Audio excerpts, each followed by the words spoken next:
लोकसभा निवडणुकीच्या पार्श्वभूमीवर बहुजन समाज पार्टीच्या वतीने शहरात नगर दक्षिण आणि शिर्डी लोकसभेच्या इच्छुक उमेदवारांच्या मुलाखती घेण्यात आल्या। दोन्ही मतदारसंघातील इच्छुक उमेदवारांनी तारकपूर येथील एका हॉटेलमध्ये झालेल्या मुलाखतीसाठी कार्यकर्त्यांसह मोठी गर्दी केली। प्रदेश महासचिव डॉक्टर हुलगेश चलवादी, सुदीप गायकवाड, झोन प्रभारी काळूराम चौधरी आणि अप्पासाहेब लोकरे यांच्या प्रमुख उपस्थितीमध्ये झालेल्या मुलाखती प्रसंगी जिल्हा प्रभारी सुनील ओहोळ, जिल्हाध्यक्ष उमाशंकर यादव, महिला जिल्हाध्यक्ष अनुरिता झगडे, जिल्हा उपाध्यक्ष विकास चव्हाण, विधानसभेचे प्रभारी महादेव त्रिभुवन आदी उपस्थित होते। बहुजन समाज पार्टी नगर दक्षिण आणि शिर्डी लोकसभेसाठी सक्षम उमेदवार देणार आहे।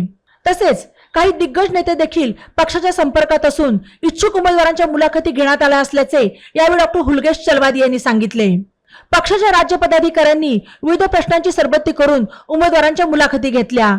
तर दोन्ही मतदारसंघातील बलस्थाने आणि उणिवा यांची माहिती घेण्यात आली।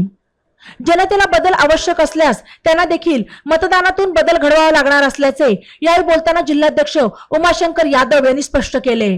ई नवा मराठा यूट्यूब चॅनलला सबस्क्राईब करा आणि बेल आयकॉनवर प्रेस करा।